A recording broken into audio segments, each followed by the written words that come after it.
જય શ્રી કૃષ્ણ મિત્રો, સ્વાગત છે તમારું યુટ્યુબ ચેનલ કલ્ચર સાહિત્યમાં।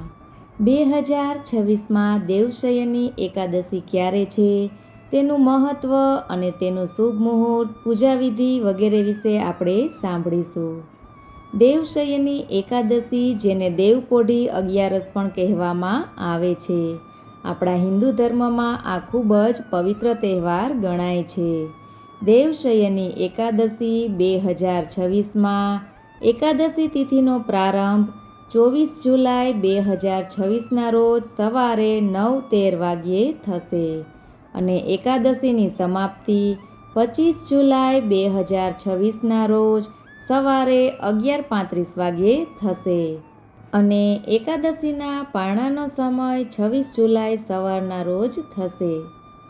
દેવશયની એકાદશીનું મહત્ત્વ આપણે જોઈએ તો અષાઢ મહિનાના શુક્લ પક્ષની એકાદશી તિથિ એટલે કે દેવશયની એકાદશીથી ભગવાન વિષ્ણુ 4 મહિના માટે ક્ષીરસાગરમાં યોગ નિંદ્રામાં જાય છે।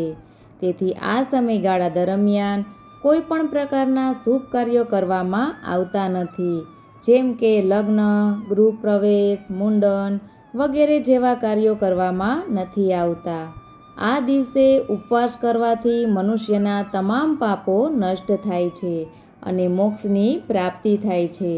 આ એકાદશીથી હિન્દુ ધર્મમાં પવિત્ર ચતુર્માસની શરૂઆત થાય છે, જે દરમિયાન ભક્તિ, પૂજા અને દાનનું વિશેષ મહત્ત્વ આ 4 મહિના ગણવામાં આવે છે।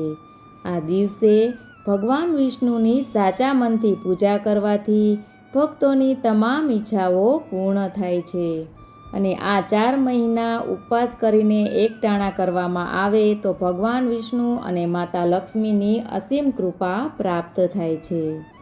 દેવશયની એકાદશીની પૂજાવિધિ વિશે જોઈએ।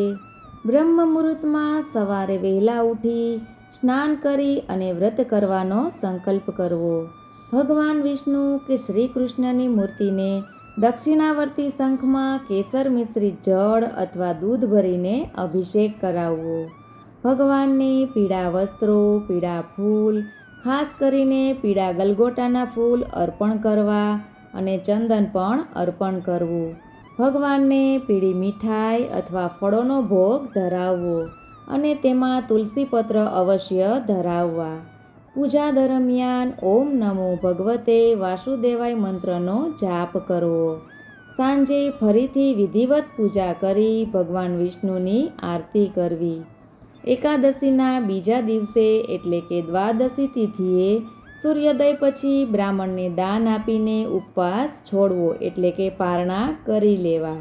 વ્રતના દિવસે અન્નનો ત્યાગ કરી અને ફળાહાર કે પ્રવાહી લેવું જોઈએ।